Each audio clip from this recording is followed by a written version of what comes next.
Here we go with a new episode of the Sloth Doctors. I am Dr. Chip. I am Dr. Bob.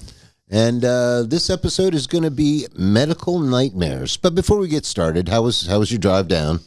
Actually, pretty uneventful today. I only had a couple of patches of rain. Traffic wasn't so horrific. It looked like it was going to. It's been threatening to rain really hard for about a week, and it's not doing it. More importantly, though, either because of the rain or the time of day or whatever, but maybe love bug season is over. But I was not hammered with love bugs on the ride down this time. That's good. Which is good because that literally had to wash the car as soon as I got back into town. You pointed out how nice and clean your car was. Those things was impressive. It was good. Right off nice. of your car. But yeah, I mean, I wish it would rain. We need the rain really bad. It keeps threatening like it's going to rain, and it rains a little. I mean, it rained a little the last couple of days, but not enough. It rained a little on the way down. My pool's still too damn hot. We need a lot more rain. It's still like a freaking warm bathtub. So, and for the listeners and viewers, this is episode 10, I believe. People that are keeping track at home. Oh yeah, you may be right. Well, it's listed on the. I'm sure it's 10 or 11. Thing. It'll be in the description. You'll be able to see. That's why I've given up trying to keep track. It's going to be way too hard. Although you see some of these people that do their podcasts are like, all right, this is episode number 538, and like. You could probably quit counting at some point. Nobody really. I think they probably have scripts and put a little production value and work into it ahead of time, which, as we've said before, kind of goes against the entire philosophy of the show. They're probably trying, is what you're saying. Way too hard, way too hard, and it shows. Yeah, and it shows. Yes, trying, lack of trying. Speaking of lack of trying, let's get into the. Do you want to go first or should I go first? We can swap back and forth. We've been talking about this idea for quite some time now. Yeah. I mean, for all the years that we've known each other, every time one of us suffers some sort of health mishap, which I probably had more than you have, but absolutely. In the grand scheme of things, the amount of times that I've been treated either improperly or just through ignorance, I mean, I can't say I have any malpractice suits or anything like that. Oh, I think you should definitely. Both of us probably have grounds for malpractice. Matter of fact, I have one story that I tried to sue, but anyway. And not only that, it's not just us. My first couple of stories are not about either of us. They're about my mom. Okay, all right. I've got some about mine as well. I was going to say, I'm sure you've got a couple about your mom. I will give the floor to you if you want to go with the first story. I want to start this out with the story about my mom calls me up one day. All right, so first of all, let me set this up. Mom's a lifetime smoker, high cholesterol, high blood pressure, calls me up telling me she's short of breath with chest pains. What would that indicate to you? Possible heart attack. That's what I'm thinking. I'm like, I can't feel. I've been thinking about why I didn't just tell her to call an ambulance, or maybe she didn't want to, or maybe it was just faster for me to go there and get her. But anyway, for whatever reason, I go and I pick her up. Take her to the hospital, walk into the emergency room, and I kind of sit her down, go up to the window, and I'm like, hey, I think my mom's having a heart attack. And there's I think there's two other people in the emergency room sitting there just doing nothing. I don't know why they're there. There's only one lady behind the counter, and she goes, oh, okay, and hands me a clipboard with a bunch of stuff. I'm like, okay, fill this out. Doesn't even even look over the table to look at her. Nothing. And did you use the word chest pains? Yeah. Okay. Well, no. I said I thought she was having a heart attack. That's all I said. And she goes, okay, well, here's your paperwork. I'm like, well, don't you want to she's like, oh, well, we're really, really busy. Just I'm like, okay. And I go over and I'm filling out the paperwork next to my mom, and she's starting to complain more and more about and I'm like, well, okay. And I go back and I'm like, hey, listen, I think somebody should look at my mom. I think she's really having a heart attack. And the lady's like, look, I don't know what to tell you. We're really busy. There's nobody really available to come look at her, this, that, and the other thing. And I'm like, okay. Go back, sit down, and she starts complaining more and more about getting hard to breathe and chest pains. And I for lack of anything other to do, I called 911. And they were like, well, what's your emergency? And I'm like, I think my mom's having a heart attack. And they're like, where are you? And I'm like, I'm at the emergency room of JFK. Yeah. They had people actually within 30 seconds came running out finally. And they were pissed at me for calling 911.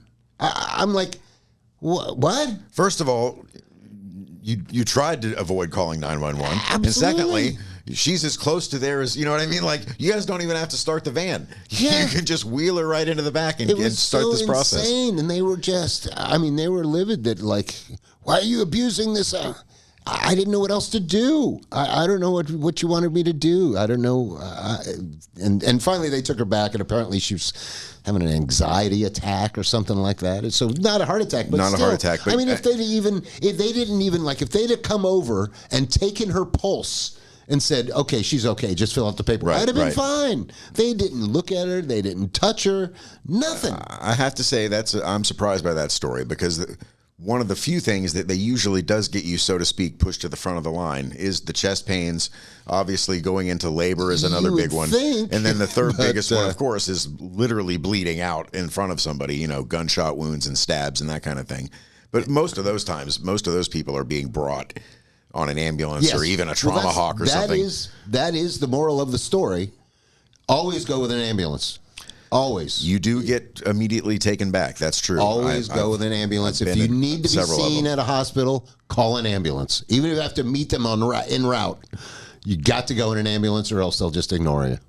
That's the moral of the story. I don't get it, but it was crazy. I have other JFK stories, but I will. Oh, we're going to bounce the ball over to my court. It's your turn. Right. Well, that's basically the end of that story. That was it. All right. Well, here's a pretty interesting one. So my mom had a lot of health issues, and she started getting sick probably when she was like maybe 28 or 29. And she had two really weird autoimmune diseases. One was called polyarteritis nodosa, and one was called polymyositis neuropathy. And one of them was basically a blood disorder similar to lupus, but not exactly the same. And the other one was like an inflammation of the connective tissue in her legs and whatnot. So they were pretty bad. That sounds painful. And she was put on prednisone, on steroids, high dosages for years and years and years. And this was before anybody had, I guess, the studies were in on what could happen to you if you take. That's not good for you. So that caused like bone necrosis, and like she had to get a hip replacement. Oh, geez. But all of that aside, so this was an ongoing, decades long. You know, she had serious rheumatologists, very intelligent doctors. One time, she ended up somehow getting a different rheumatologist for a brief period of time. The guy's last name was Schneider, and he told her, that you have nothing's wrong with you. All your blood work is he made up reasons for why your liver enzymes are elevated or why and it was complete and utter quackery. It was just astonishing that anybody with a medical degree could step in as the new doctor and literally say every single one of these diagnoses is wrong. You don't have any of these things. You're fine. We just need to wean you off all this medication. Well, needless to say, she was ecstatic. She thought, I'm getting like a clean bill of health. No. She still had all the shit that was wrong with her, including some new stuff, and trying to take her off. What did she do? Did she just stop taking all her meds? She started being weaned off the meds, and she got really, really sick and had to go straight to the hospital. Because she needed the meds? Because she needed the meds, and the internist in the hospital questioned, why did you even stop taking him? And then, and I was a minor at the time. So, and again, my mom was not, financially in a good spot. But when you talk about malpractice, like that guy should have had his medical license immediately revoked. And it's astonishing to me that somebody could just completely reverse all the other diagnoses. I wonder if with all of the blood work and imaging, and it's not like it was just a theory, right? And it had been being treated successfully for years too. I'm wondering if that guy ever had any patients that worked for. All of a sudden they stopped taking their stuff. The placebo and they felt effect, great, the heal thyself. But there's a limit to that sort of nonsense. Maybe he even could have been right about somebody that could possibly have been ignorant. Or maybe he was right one time and then thought, Dunning-Kruger effect. Yeah, I don't know. That's wild. Is that all that one? That was one of the many ones. Because that's funny that tailboards directly into my next one. Well, there you go. Have at it. My mom had this internist, I guess is what they're called. What does an internist do? A hospitalist, internist. I believe that it's so to get their residency, I think most doctors have to do, and it's a vicious schedule too. It's like 80 hours a week where they have to work at the hospital and be basically the doctor of everybody who gets admitted to the hospital. That's what an internist is? I think the term is hospitalist. No, I'm sorry. I'm thinking of the wrong term. Hold on.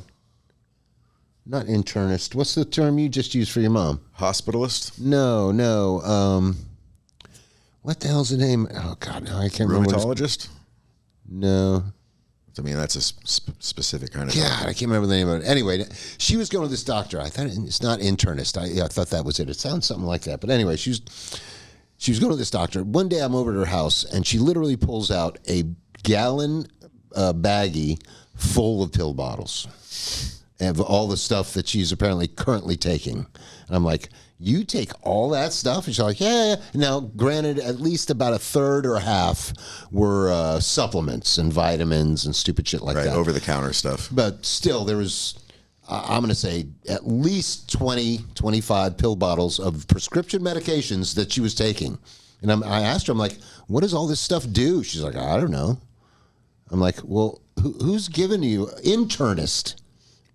Is that what we were saying before? No. No, we said we said intern, but internist. Yeah, I'm not exactly sure specifically what that is. I don't even think that's the right term. Unless that's a doctor of internal medicine, that could be. I wish I remember. I think that's what he was, but anyway. So I asked her, I'm like, well, what is all that? And she doesn't know. So I'm like, you know what? Next time you go to your doctor that's giving you all this stuff, I want to go with you. She goes, okay, I got an appointment in a couple of weeks, right? All right, great. So we go to this doctor, and I make her bring all these pills, and we sit across the desk from this doctor, and we start pulling out pill bottles, going, "What are these for?" And he literally would take them and go, "I don't know. Where'd you get these?" Well, the prescribing doctor should be on the label. If it was a different doctor than him, okay. It was him, and we literally pill bottle after pill bottle. He'd be like, "I gave you these," like every one of them. Like he had no idea. I mean, one or two, he'd be like, "Oh yeah, this is for this," and "Oh okay, that's for that." But I would say at least 80% of them, he had no idea that she was even taking them. I mean, like, this is insane. And then we leave this guy's office, and my mom literally is such a hypochondriac and so out of touch. She looks at me. She goes, "Well, you think we should come back to this guy?" And I'm like, no, you're never saying this doctor ever again. You know, and I forget. I want to say internist, but I don't think that's the name of it. But he was some kind of doctor that I'm like, literally, like, what does this guy do? What's this? He's not general practitioner. He's not a specialist. He's just some guy that apparently just gives people drugs for no apparent reason. Well, I mean, most doctors, aside from surgeons, are basically giving people drugs and treating symptoms. You know, surgeons are like the only doctors that are literally they're like a mechanic. They want to go in there and physically fix the problem. You got a general practitioner. We know what that does. You got a rheumatologist. We know what he does. You got a endocrinologist. We know what he. This I keep wanting to say internist, but I don't know if that's the right word. But this guy had a title like that where it's like, what this exactly is what we needed Jamie do? to say. Jamie, pull that up. What is the definition of internist? Yeah. And I swear it's not. It could be that word, but I think there's a different title that I'm thinking of. Anyway, but that's the story on that one. I was like, this guy's just a complete shill for big pharma. That's anything. You got something wrong with you here. I do want to throw out, however, that I don't by any means want to say that every doctor I've ever encountered has been inept. Oh, yes, I've had some agree. Amazingly good doctors. I agree. I wanted to say that too. I also, and yes, I will they're name drop a not couple all of bad them because there are some that have literally saved my life. Yeah, like the pancreas guy right now. He's great, right? Yeah. In Gainesville, my GI, Dean Kramer, is the most comprehensive doctor I've ever had. There are absolutely great. And the thing is, and my neurosurgeon Patriska did an amazing job. The thing is, there's so many bad people in the field that when you actually get a good one, it just so stands out. Like even when you get a good nurse. Like if you've been in the hospital, you can tell the difference like that between a good nurse and a bad nurse. I have gone back to hospitals to see nurses that got me through ICU and stuff that, and made friends with them. Oh, that's Kramer impressed me so much that the first time I left his office, I went home and bought him a book on Amazon and gave him a gift. Nice. Tipping, yes. Exactly. Well, he spent like an hour and a half talking to me, too. It was just astonishing, the amount of effort that he put into it. Yeah, I got a great new dentist now that I was like, yeah, he's got his shit together. He knows what he's doing. Yeah, so they're definitely not all bad. But at the same time, I've had some idiots, too. What's that? At the same time, I've certainly had some idiots. Yeah, whose turn is it anyway? I'll go. So here's one of my biggest pet peeves as far as like it really mostly pertains to me and my own medical history and condition. I have now chronic pancreatitis. Right. I've had acute pancreatitis 7 to 9 times, somewhere in that range. And it all stems from taking Ozempic for diabetes. At this point, I would say it was probably 8 years ago. I was on it for maybe 3 years, 4 years, and then started having the symptoms. And then the first time it happened, they immediately took me off of it.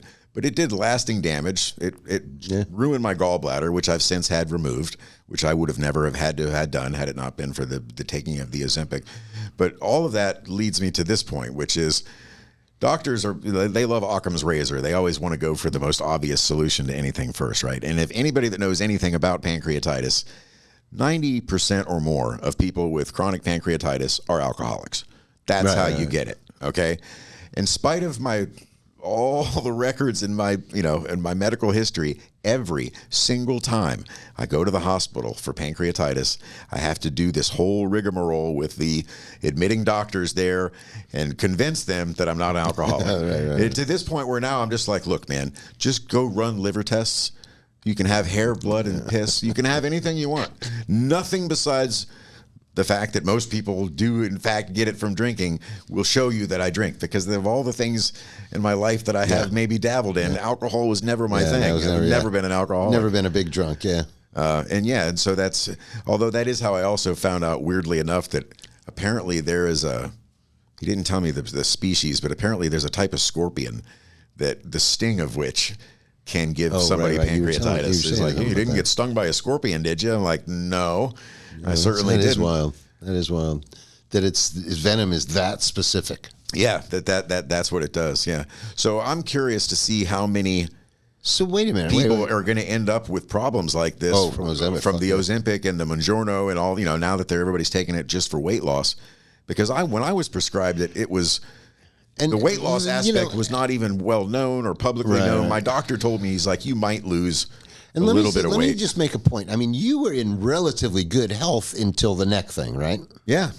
Yeah, that's the thing that really fucked everything up, right? Yeah. So, I guess so we can talk about that too. So that was, and this is probably a combination of misdiagnosis and just not being properly insured. Well, you gotta give them the timeline, which is you get the neck thing, they start giving you the prednisone, then you get the diabetes, right. Then you take the Ozempic, so now you got the pancreatitis. It's the whole fucking cascade of bullshit. Back when I was like even in my early 20s, mid 20s, and then getting close to 30, I would get these crazy pains in my left ear.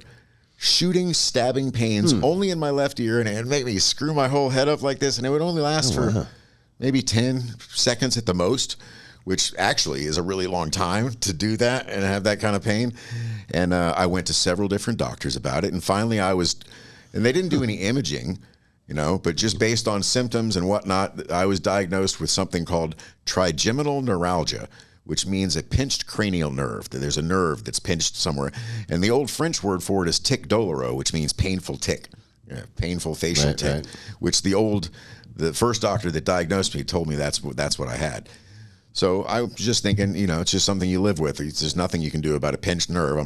There's no surgery for it or whatever. No big deal. So years go by, and then I start getting this pain in my neck and shoulder. And that's just progressively getting worse and worse. That was when I was cutting locks, doing the storage stuff, And so that's like a motion that was like kind of accentuating where your pain was, right? Yeah, but it's funny is that the motion wasn't even, it didn't matter what the motion didn't acerbate it or make it worse. Weirdly, though, the only thing that helped was putting my hands completely over my head and like trying to stretch out as much as possible, and that would give me a little bit of relief. That opened up and whatever also was pinching your having somebody else like grab my elbow and pull it back. Right. Like actually, it feels kind of good to do that right now. But so eventually the pain just got so bad that I couldn't take it anymore, and I went to the ER on 2 or 3 different occasions, and they did X-rays and they did MRIs. Yeah, and I remember they couldn't figure out what the hell it was. We were looking at my shoulder, and they kept telling me there's nothing structurally wrong with your shoulder. It has to be some kind of pinched nerve or anything. And then they finally did an MRI of my neck. When they did the MRI of the neck, that's when everything started moving at full speed, because I had what's called a Chiari malformation, which meant that the little gap between the top of my spine and the bottom of my brainstem, they had grown together. My brainstem had just continued to grow down, and then created a little stoppage there. And so there was like swelling and everything. And that created a cyst that started to form. But the point being that had they done an MRI 10 years before that, they would have seen it.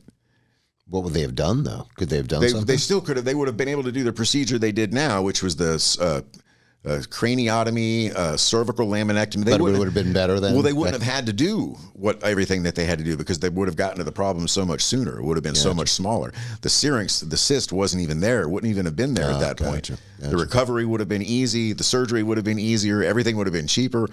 But of course, they just didn't look there. They didn't look in that spot, you know? Right. But once they did, everything started rolling real fast. So yeah, in order to do the surgery, they had to get the swelling down. So they put me on massive amounts of steroids, right? But it wasn't prednisone. It was something called Decadron or Decadon. It's like Decadron is to prednisone what fentanyl is to morphine. You know what I mean? It's just the stronger version of it. So they gave me so much of that that they that gives you what they call steroid-induced diabetes. Now, my dad had diabetes, so I was going to say I was probably going to get it. I don't know if the steroid induced it, but you were like 300 and something pounds, right? Not at that time, but I had been before that. But at that time, I was like 240. I thought you got the diabetes when you were really fat. No. I was pre-diabetic, but the steroids kicked it into high gear. And if I'd have lost the weight, but let's be honest, like you said, I was a fat bastard, and I was going to get that anyway. The point is, I mean, you were never as fat as you were on those steroids when you were like 300 some pounds. No, the fattest is when it was before that. Not on the steroids. No. Oh, no shit. Yeah. That was all natural.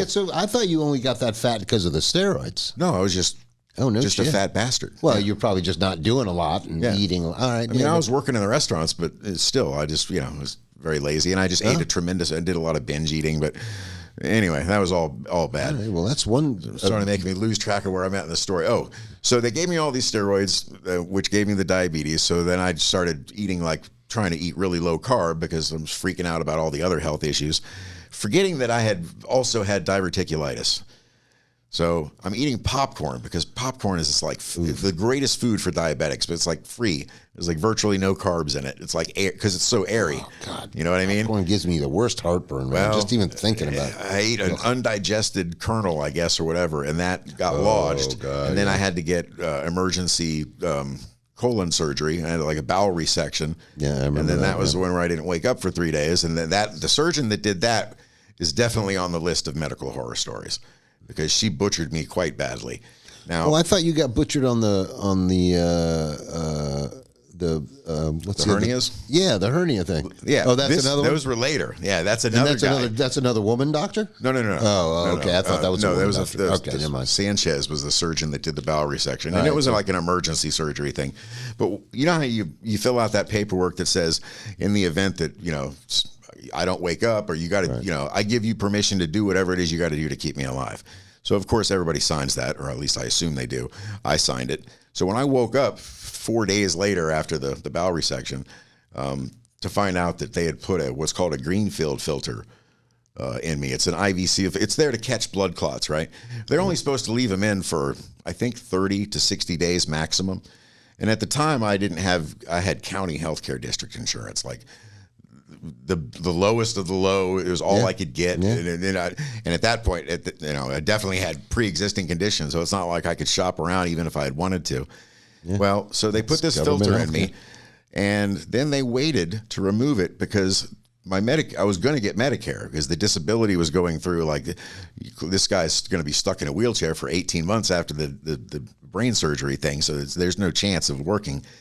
So the surgeon that put it in rescheduled the surgery till after I would have Medicare, so he could get paid. I mean, we can come right out and say this, but clearly so that he could get paid for the actual procedure. So when they went to do it, it had become enmeshed in my vena cava, and they couldn't remove it. So now I got it now. It's like permanent in there forever until eventually. It's going to kill you, right? It might be the thing that kills me, but it has the potential to do so. It's eventually going to work itself free, and then bada bing, So insane. So that's a nice little mass tort lawsuit that I've ridden for a couple of years, and I would imagine there should be something coming up that I can sue for the Ozempic issue, because it did cost me a gallbladder and chronic pancreatitis and certainly a loss of function.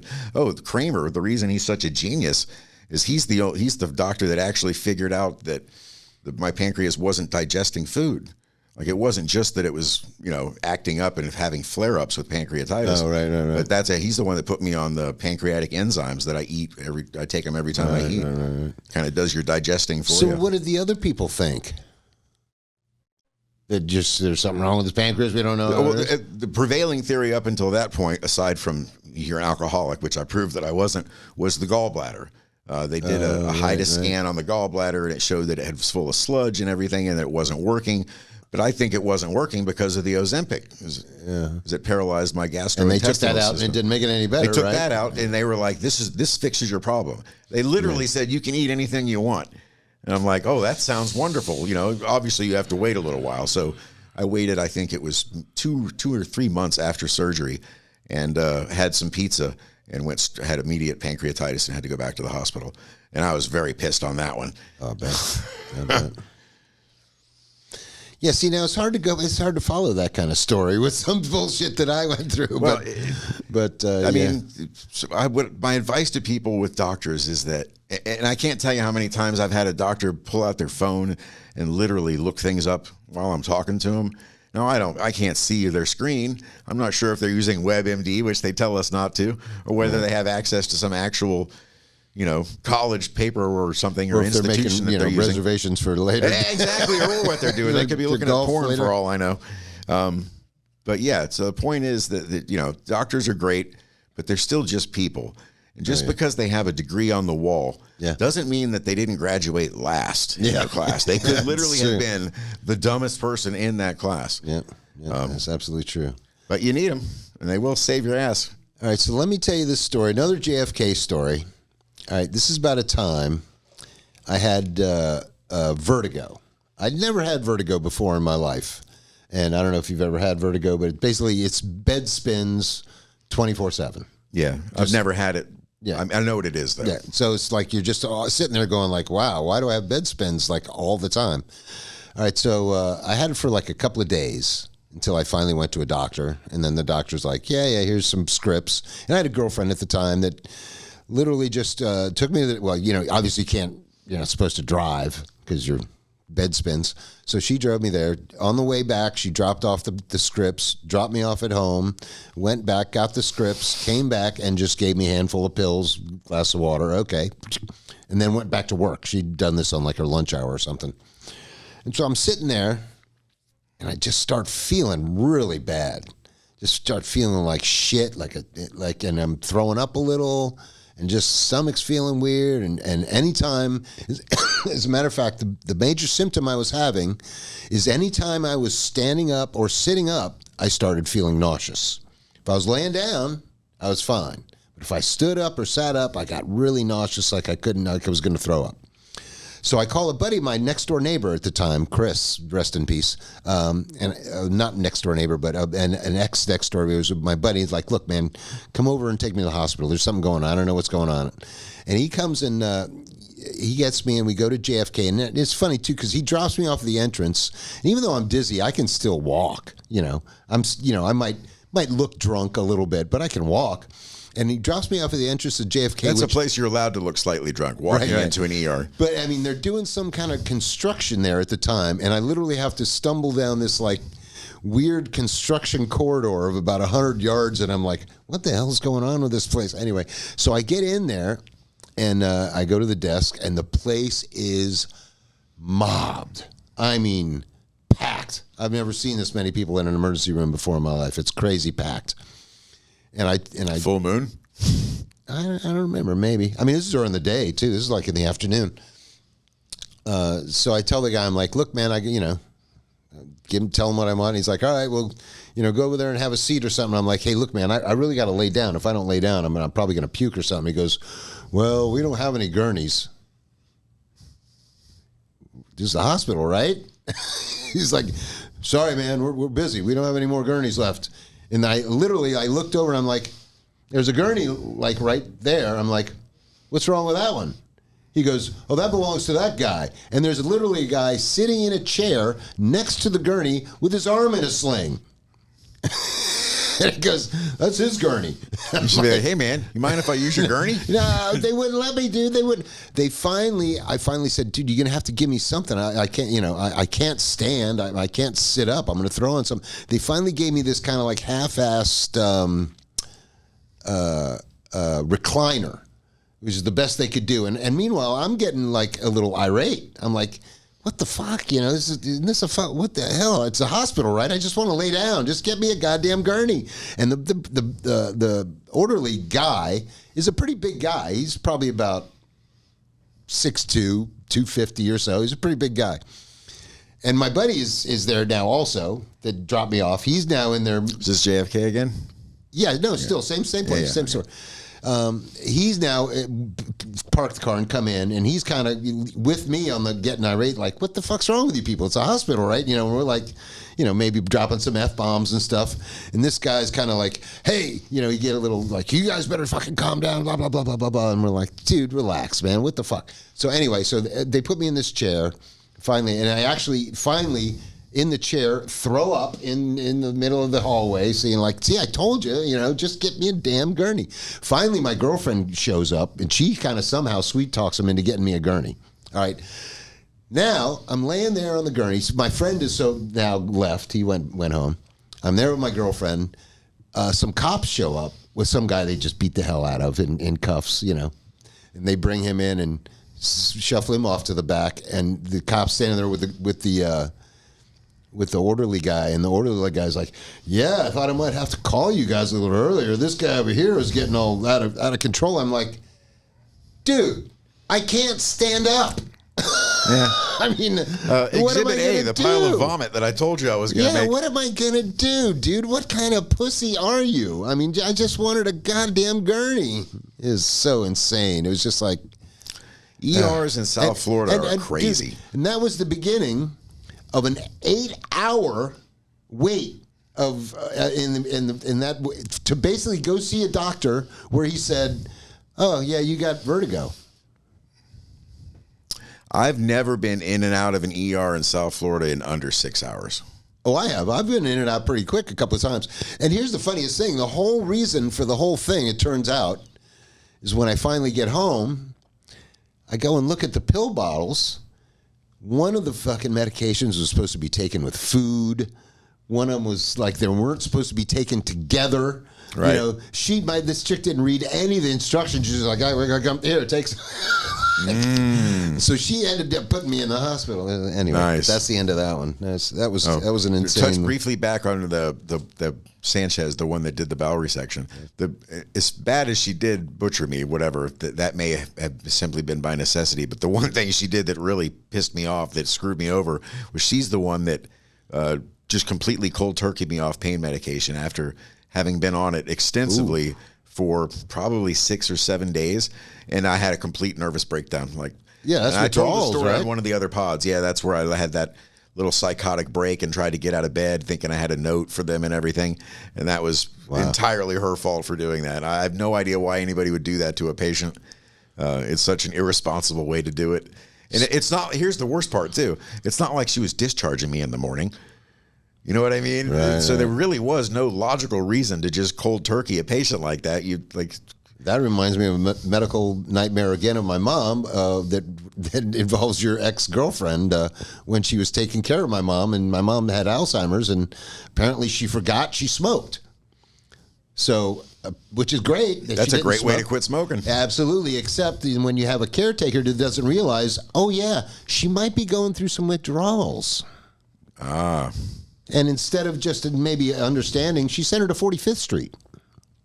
She committed her. She called the cops and like, oh, this lady's going crazy.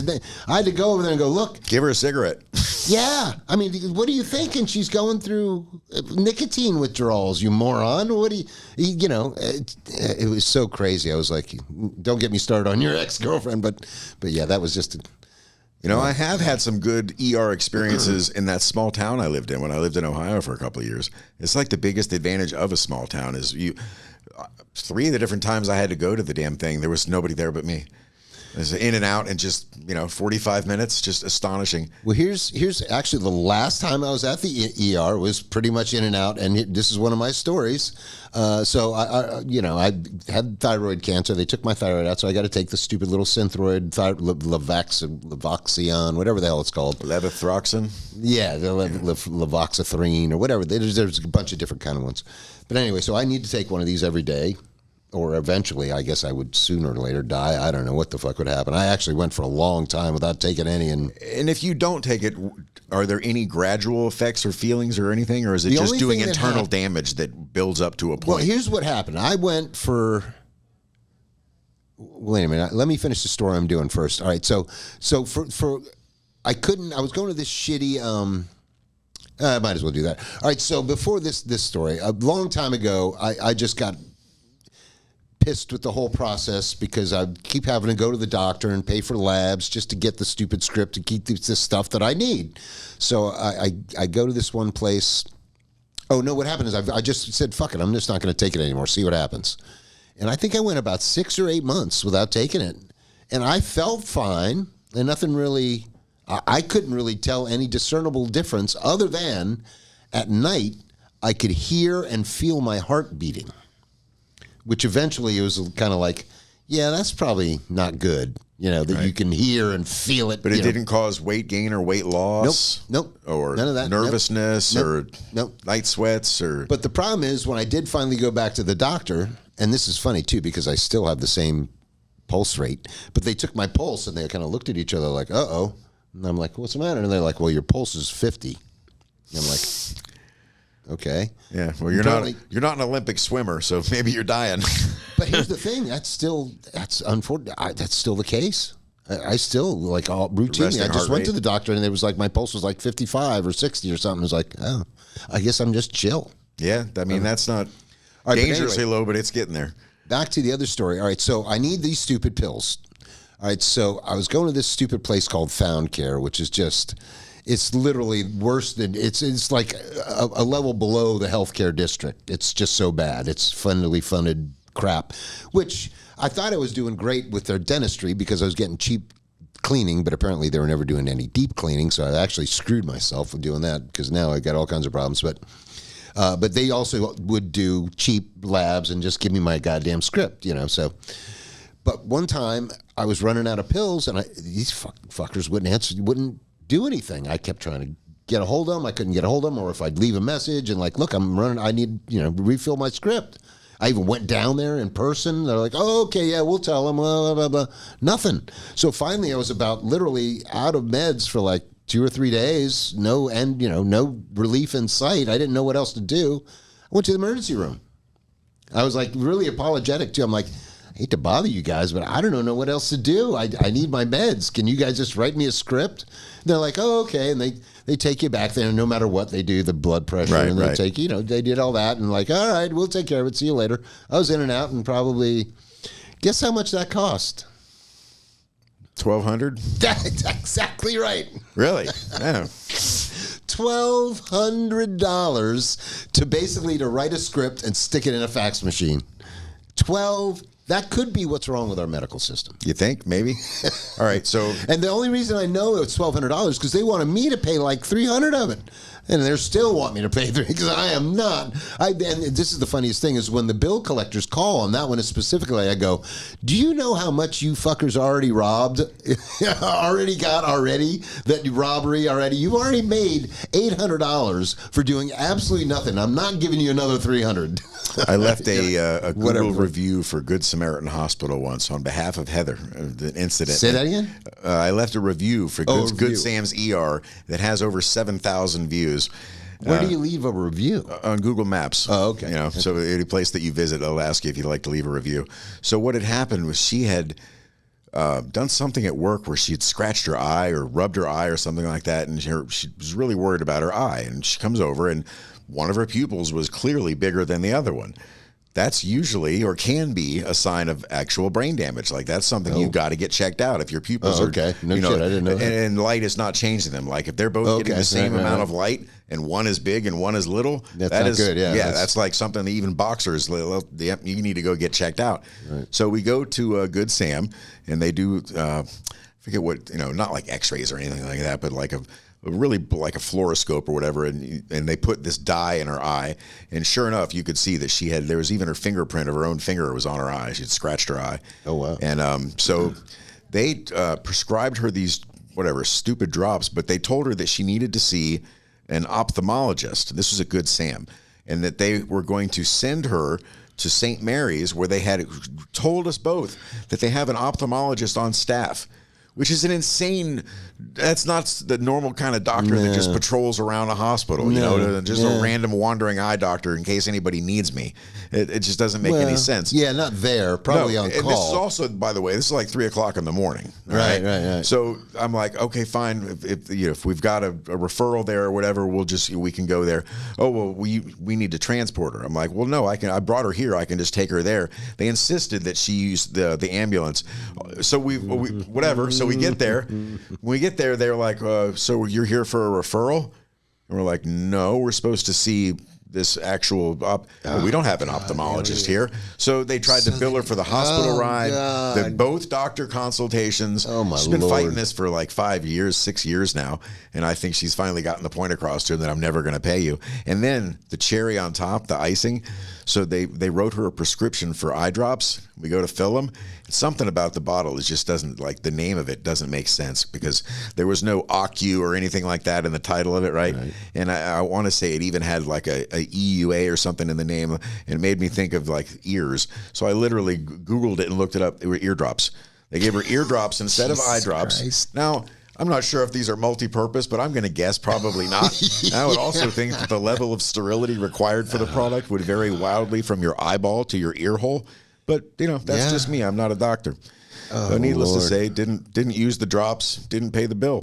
Oh, that's crazy. Yeah, they tried to do that once with my mom, too. We were at some doctor, and I think she had to be catheterized or something. And they're like, yeah, we'll probably just check her in the hospital. And literally, you could look out the doctor's window and see the intake for the fucking hospital. Like, oh, yeah, that's where she has to go right there. Right. If you had a slide, you could just... Yes. And they're like, oh, no, we'll get her over there. Don't worry about it.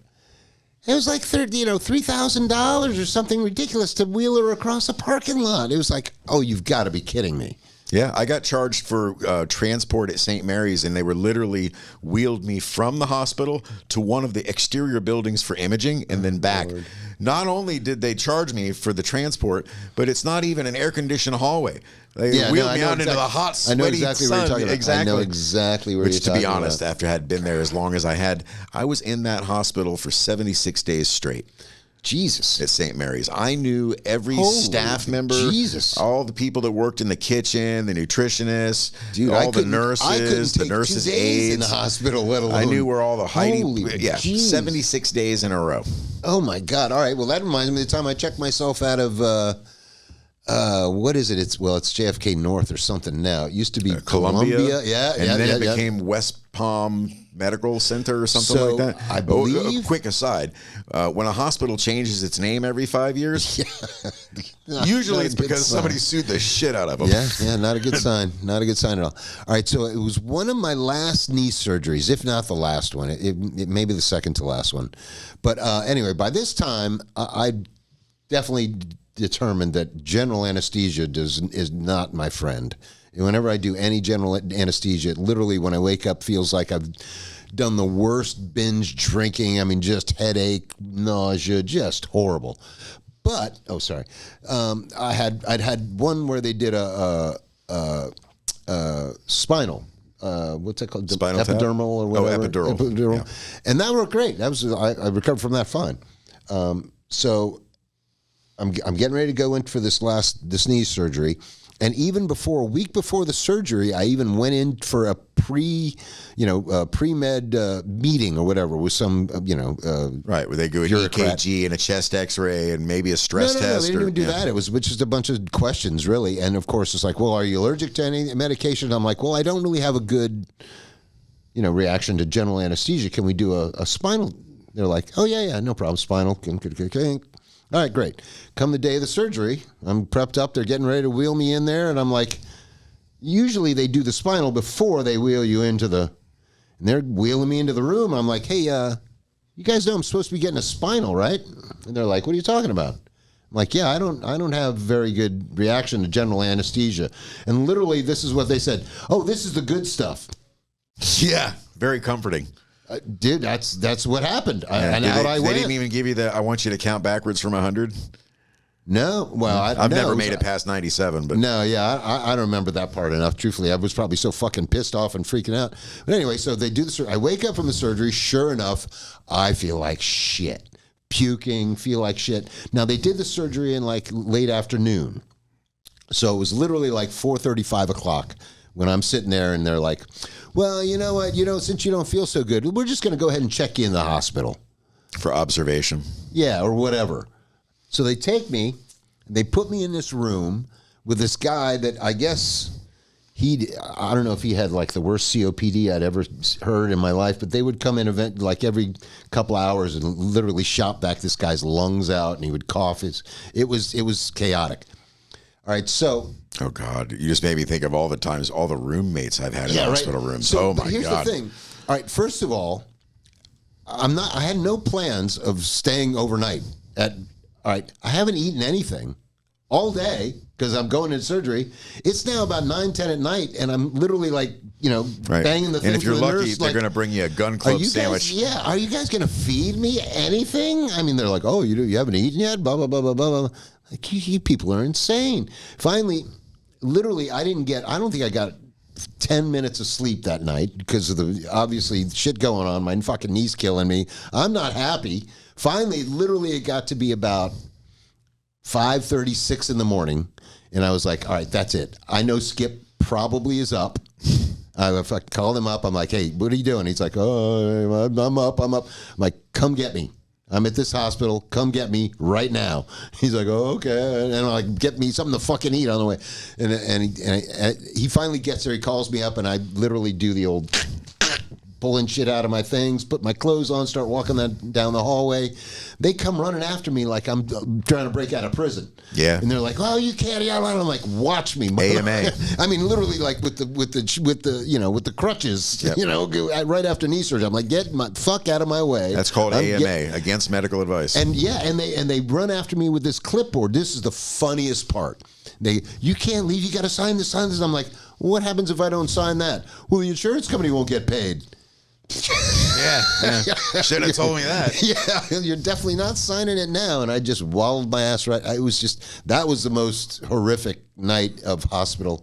A little tricky loophole they'll like to do too sometimes, like depending on what kind of insurance you have, whether it's Medicare or private insurance, there's a big difference between holding you 24 hours for observation and admitting you. If you get admitted, most insurance kicks in at a much better rate, if not 100%. But if they just hold you for observation, then you still have to pay your out-of-pocket portion. Speaking of which, I tried to sue him. That's the one I tried to sue on.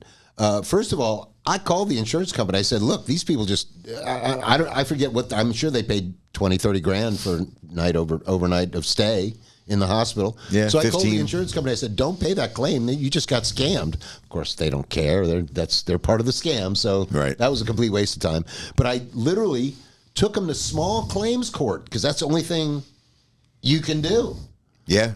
I mean, and literally I got up in front of small claims court, and it was me, and there was literally a table full of like 5 guys in suits in small claims court. And the judge kind of looks and he's like laughing, like, yeah, no, this isn't the right court for this. And the thing is, I talked to a lawyer. I had a great case.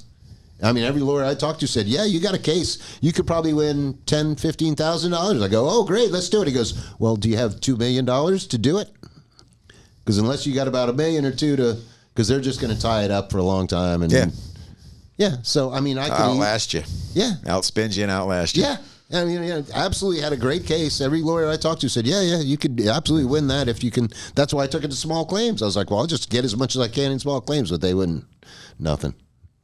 It's just so sad. Some of the clerical errors too that have occurred to me and about me, and the so when all this was going down, I was 38 years old when the whole Chiari malformation and everything started, and I was working for my uncle, and I was not doing auctions for the storage units, but cutting the locks off them. So technically, I wasn't a locksmith because I wasn't like fixing locks or anything. I was just breaking them. You were a lock destroyer. So my description to them was that I cut locks for a living. I'm a lock cutter.